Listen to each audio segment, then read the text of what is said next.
What is going on, everybody? Welcome back to the Screen Kings. My name is Christian. I am riding solo here today as I review for you guys the new Brad Pitt film, F1. I know I'm a little bit late to the party on this one. I think when this film came out, I might have been out of town or busy doing something else, but I'd heard such good things about it that I really wanted to check it out. Here's a brief synopsis from Google. It says, in the 1990s, Sonny Hayes, who is played by Brad Pitt, was Formula One's most promising driver until an accident on the track nearly ended his career. 30 years later, the owner of the struggling Formula One team convinces Sonny to return to racing and become the best in the world. Driving alongside the team's hotshot rookie, Sonny soon learns that the road to redemption is not something you can travel alone. Well, this film is directed by Joseph Kosinski. Guys, if you are familiar with Top Gun Maverick, he directed that film as well. That came out a few years ago. It was a super big summer blockbuster when it came out, and I gotta say, this one is pretty much the same as well. It is a big summer blockbuster, one that I think will entertain the masses. I don't know how well it does in depicting Formula One racing per se, because I've never watched Formula One racing. I've never really been interested in Formula One racing. But at least from someone coming in blind, just coming in to watch a film that I heard pretty good things about, I had a really good time. It's a very entertaining film. I think families and kids and adults and fans of racing and non-fans of racing can enjoy this film. It almost feels like a film that was taken out of the 1990s almost and plopped into today, into the 2020s, year 2025. It's got that feel of just like a cool action star, kind of like a Top Gun or a Top Gun Maverick, except here it's racing and it's not Tom Cruise, it's Brad Pitt, another, movie star. But overall, I think this is a really good time. Now, it's not without its flaws, but I'll get into that a little later. But first off, I think what really sells this movie in particular is the racing sequences. So if you're coming in looking for just to see really cool racing sequences that really, I'm guessing, depict what F1 racing is like, you're going to get a lot of it. There's a lot of different racing sequences and montages of prepping for races and things of that nature. And for me in particular, I really liked how they showed the science of it all, almost like the physics and the just how the aerodynamics of it all, of the racing. It's not about driving and racing, it's about everything that goes behind it. And even in the movie they talk about how it's a team sport, and I never saw racing, especially F1 racing, as a team sport. But after watching the film, it's like it really is a team sport. There's a lot that goes into it, from behind the scenes to the pit crew to the management, and to the racer, of course. I almost think in football terms, because I'm a big football guy, the driver is the quarterback. But of course, you have to have all the other players on the team. You have to have the offensive line, the defense, the running backs. And that's kind of the same in racing. So I thought that was pretty cool. Just seeing the science behind it all and just seeing how they all have to work together in tandem to be successful at what they do. There's certain scenes in here that really show, I don't know if the right word is a majestic side of racing to it, but just the artistry of it. I thought that was really cool. It's cool vroom vroom racing, but there's also just a majestic kind of artistic flow to F1 racing, which I thought was pretty cool watching this film, because I never saw it from that perspective until I saw this film.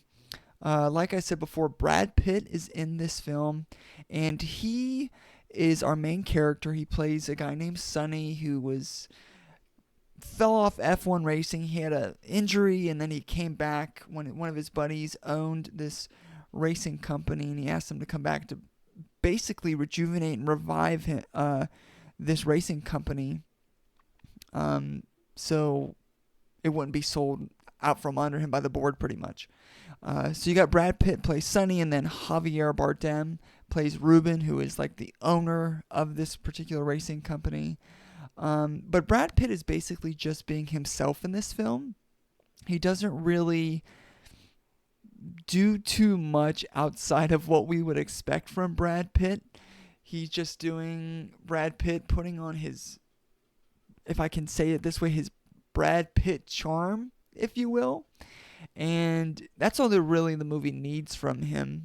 So he gives a very engaging performance. You're very intrigued, but I think that's just Brad Pitt's natural charm on camera. And, outside of the racing sequences of this film, there is a lot of dialogue between different characters. And one of my big gripes about this film is that the dialogue is very generic. It's very predictable. You'll watch a scene, either how it plays out or what characters are gonna say, and you can basically predict pretty much on the nose what is gonna be said or what is gonna happen. I'm thinking of one scene in particular where basically these characters are playing poker, and I won't go into too much spoilers here, but basically one character thinks he has won, but it is then revealed later that another character actually won the poker game. And it is telegraphed pretty hard, and you can pick up on these things. And that's just one example of how, not only how predictable the dialogue is, it's very generic. It's what you would expect from a film like this. It hits all those generic beats, but also how predictable the narrative is. It's very paint by numbers for not only a racing film, but just films in general that deal with sports.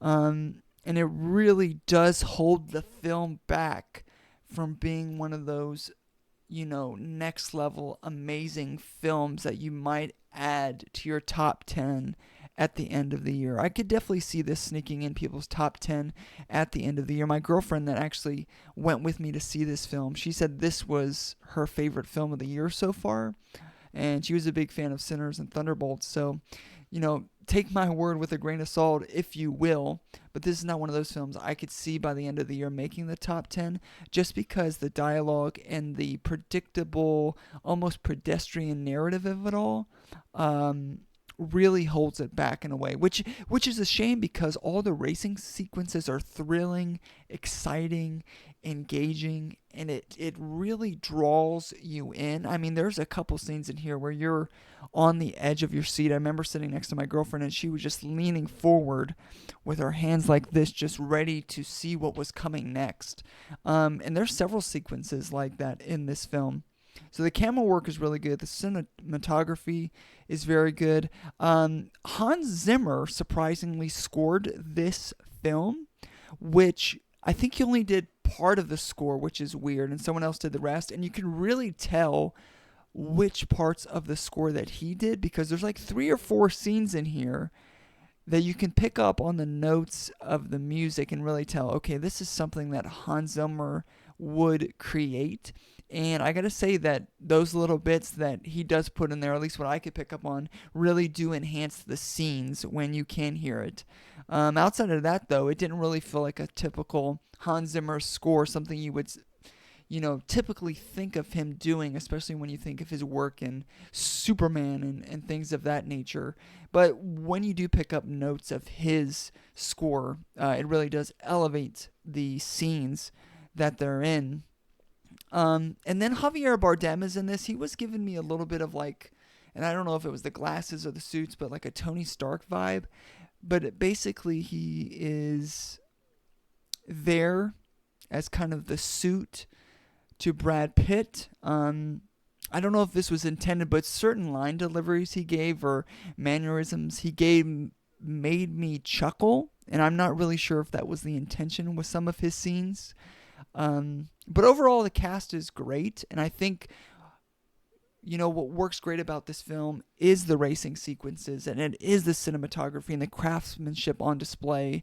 And what really weighs it down is the dialogue, the writing here.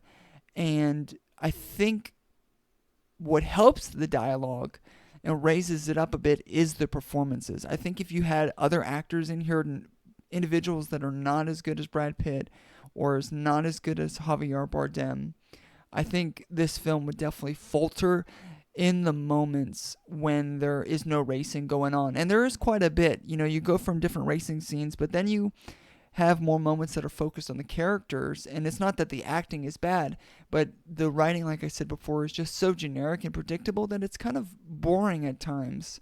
But the actors are really able to elevate it. So that's really all I have to say. I know I'm kind of late to the party on F1, but I am glad that I did get a chance to check it out.